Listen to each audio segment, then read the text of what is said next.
Survivor pools, it's week 8 in the NFL. Week 7, a bit of a stumbling block for some of you, but if you are watching this video, that means you survived and you're on to week 8. So welcome aboard, Scratch and Survivor, and we're going to try to get you to the finish line.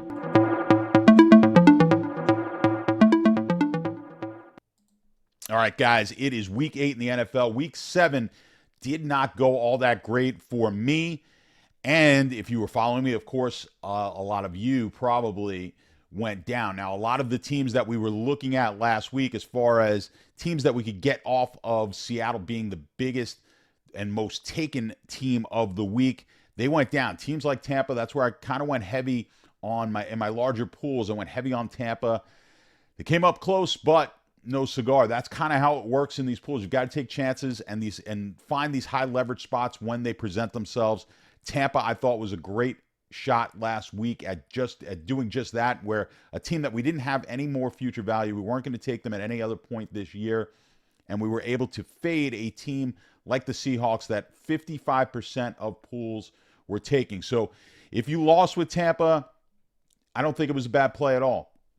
A lot of times we look at the results and then we base everything on results. If we lose, we blame it on the pick. You win or lose before the games actually win or lose. I look at these games as nothing more than statistical probabilities. So if I was just putting marbles in a bag of different colors, or I was picking cards out of a deck, or I was rolling dice, to me, that's how football games operate as well. When we get a point spread on the game, that dictates what the probability is of a team winning. In the long haul, like the wisdom of the crowds. If you've ever read the book Wisdom of the Crowds, excellent book, highly suggest it. But because the NFL market is so liquid, meaning that there's so much money being bet on that market, and you're taking all of the information when a team is on the road, if a team is playing a divisional matchup, what the weather is, who's quarterbacking, all of that information is compiled into the point spread. So when I hear from some of you guys, I don't like taking divisional matchups, or I don't like taking road teams, understand that the winning percentage is strictly based on the point spread. So that means a 7-point team, a 7-point favorite at home wins at just about the same rate as a 7-point favorite does on the road. And just the same, a 7-point favorite in divisional matchups wins at just about the same rate as a 7-point favorite in a non-divisional matchup. So just look and focus at the point spread. Don't get yourself caught up in divisional matchups and things of that sort. We often will use those as excuses, and we only remember the times where a team like last week, New England, in a divisional matchup defeats Buffalo. And we'll say, see, I just don't like taking those divisional games. Or Tampa losing to Atlanta, divisional game. I mean, it is what it is. Right? Seattle was in a divisional game against Arizona. They win their game. So you can't really look at it in those terms. You have to trust me on this. I have the data. The point spread is where it's all about. So, and in order to get the best point spread, see where the best lines are at all times, you can take a look at the Sharp app. I've got the QR code here. Just download the Sharp app and check it out. They sponsor this video. I'm also part owner in that business, and I've got a lot of tools that are going to help you for all sorts of sports bettors. The one I love the most is our Proptimizer tool, and especially with the NBA starting last night, the Proptimizer tool is going to get you on the right props that you need to be betting against the sportsbook. Now, if you are in a state that doesn't have legal sports betting, you can also use the Proptimizer. There's a part of the Proptimizer for prize picks. Now, what we do with the prize picks selections is we take the sportsbook's lines and then we convert that into a projection based on what the sportsbook line is, and then use that projection against prize picks. So instead of using our own projections, we're using the sportsbook projections, which I mentioned, just like with the point spreads, the sportsbook projection is going to be the most accurate of all projections because they can't afford to be wrong. They're taking all the information from the market and compiling that into what the line is, and then we take that line and use it against prize picks. The reason we could do that against prize picks is because they're not structured in the same way as a sports book is. I don't want to get into too much detail and get into the weeds here about the Proptimizer for prize picks or the sports books, but definitely give it a shot. Check it out. If you use code SURVIVOR, you'll get 20% off on the pro membership. And of course, if you have any questions, head to our Discord. You can find me in there or just leave a comment down below. Let's jump into this week and what we've got going on. Let's go on Survivor Grid first. Take a look at the teams available.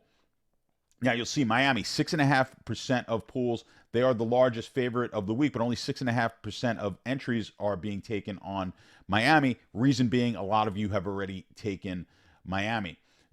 Detroit against Vegas is the second best option as far as point spread. Baltimore is also 8.5-point favorite. Slight difference in the win percentage. As you guys know, my sheet is going to be different than these guys because I'll take the midpoint based on the Sharp app best lines. I'll take the midpoint there and then figure out the win percentage from there. But you're going to get the general idea. Got a lot of teams right in that 77 to 78% probability of winning. Buffalo, Baltimore, Detroit, and Miami. These are the four top teams as far as the point spread is concerned and where the line is, the most likely teams to win. Now, why are the Chargers being taken at 34.2%? Well, as you can see, they're in that same ballpark of 77%. They're right now an 8-point favorite against Chicago, and the probability or the chances, likelihood of you taking the Chargers again is diminished because of their schedule. You're not going to be looking at them for another several weeks, as well as teams like Miami have been taken quite a bit. Baltimore's been taken quite a bit. Buffalo's been taken quite a bit. Kansas City's been taken quite a bit. So you're kind of left with, if you either have Detroit left or the Chargers, those are going to be two of your better options, right? But these situations lend themselves really well. Again, it's a similar situation to last week where we faded Seattle. It didn't work.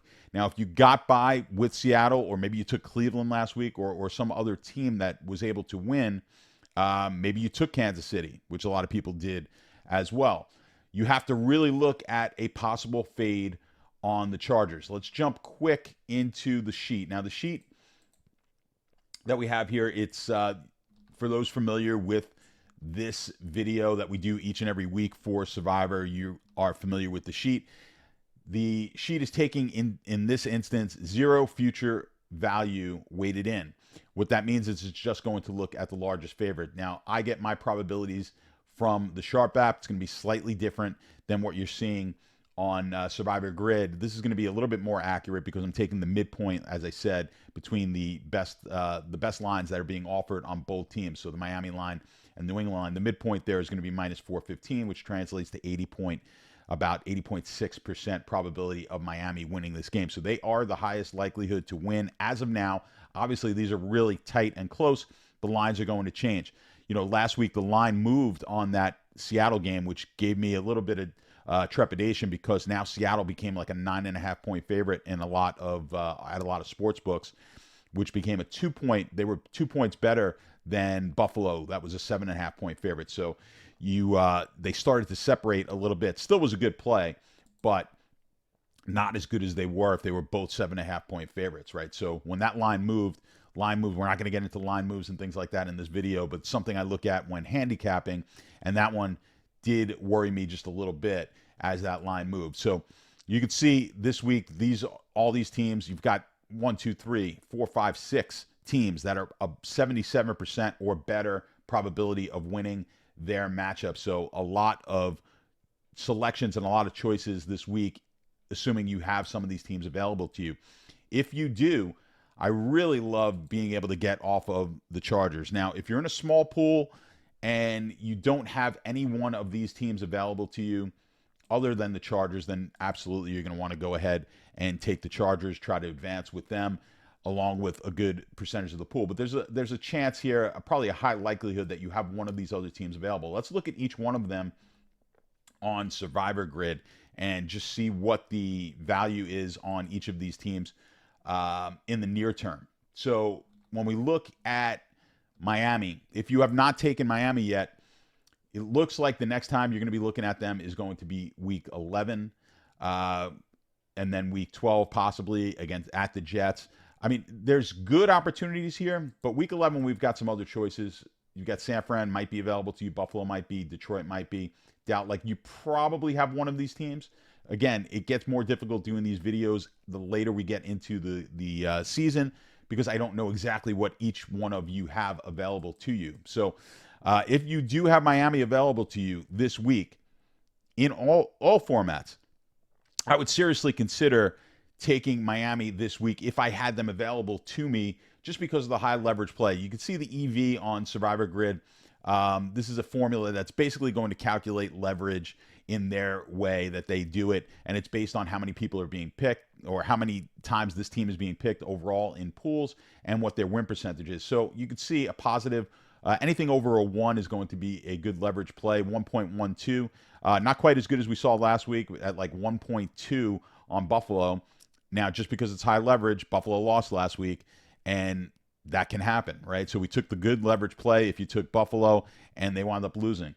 But that doesn't mean you shouldn't do that again, right? So if I was in that same situation last week and I had Buffalo at my disposal, I'd probably take them again. I wouldn't mind taking Tampa in large pools again, because it makes sense mathematically that this is the whole reason you save a team like Miami, right? You have Miami here. If you didn't take them earlier when other people were taking them, this is a spot you want to take them, high leverage spot. So I like Miami, all formats, because highest favorite, and I could get a high leverage play in large pools, small pools, and mid-sized pools. So I do like the Miami play. Detroit, let's look at what we've got going on in the future for Detroit. It looks like week 11, the next time you're going to want to use them. Again, you're going to have to look at your specific pool. Do you have other options? Maybe not. You may want to hold off on Detroit. They may be your best option in week 11. I don't want to look too far out in smaller pools, but in larger pools, we are going to have to look to future weeks and go further out. When we look at Detroit in week 12 against Green Bay, you've got Dallas and Kansas City. May not be available to you, but Minnesota, very good chance that you do have some Minnesota left where you can take and basically fade Chicago in back-to-back weeks. Cincinnati's a team that you possibly may have at your disposal. So we'll see about that. So that's, you're going to have to make the decision there on Detroit, whether or not you go Detroit. But I would kind of lean against taking Detroit this week if I had other options. My main focus, though, this week is how can I get off of the Chargers? So if I have one of these teams available to me, I have to make a strong consideration on getting on one of these teams. Now, the one team that I don't necessarily love to get on would be Kansas City, and that is in larger pools. Reason being, again, larger pools, we can look further out. When we get to a week like week 13, look at the options here. If I have Kansas City available to me, if I could somehow hang on to have them in week 13, there aren't many great options. Chargers is going to be at New England. Tampa is going to be home for Carolina. Miami's at Washington, which I think will be more than a 4-point spread, but there's a good chance here you obviously don't have Miami because you'd be taking them this week.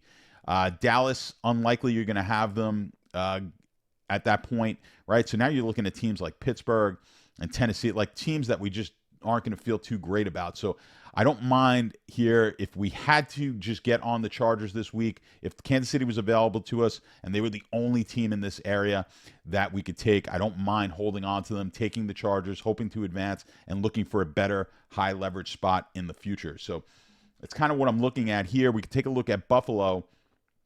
Buffalo, of course, this week, pretty good option against Tampa Bay. But we've got in the near term, can we take Buffalo? Week 10, now you're going to have Dallas. If you have Dallas available to you, that's going to be a massive pick.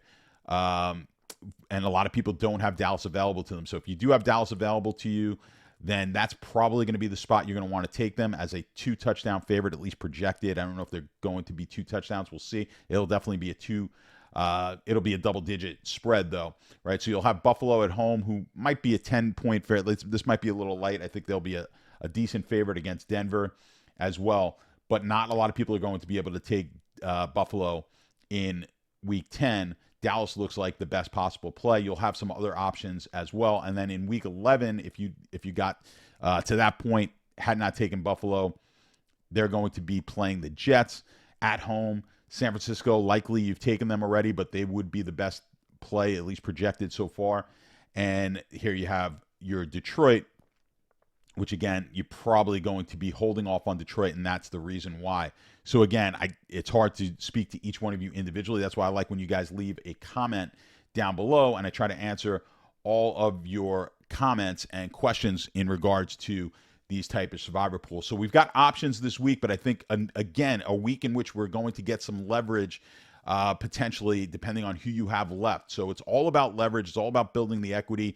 You could also start looking at possibly hedging, because when we look at this week, the Chargers are the the Monday night game. So having that as the Monday game, or actually the Sunday night game. The Sunday night game, that's going to give you the ability to possibly hedge especially in smaller pools. If you're able to survive and 30 or 40% of your pool, if you only had 10 people left in the pool and maybe a couple of people get knocked out before the Sunday night game, you advance, and now you got 4 more people who are sitting there on the Chargers. You may be able to make a hedge bet at that point in which you'd bet on the Chargers money line. It's a little less, it's not my favorite type of hedge because now we have to hedge on a large favorite. You wouldn't want to take this on the spread because you could lose the spread bet. So you'd have to make a small money line bet, but maybe something to get your money back on your entry is something you could look at. Again, give me your specifics down in the comments below on hedging. I'm happy to go over that with you and give you my advice as to where I'd be hedging, what I'd be looking at.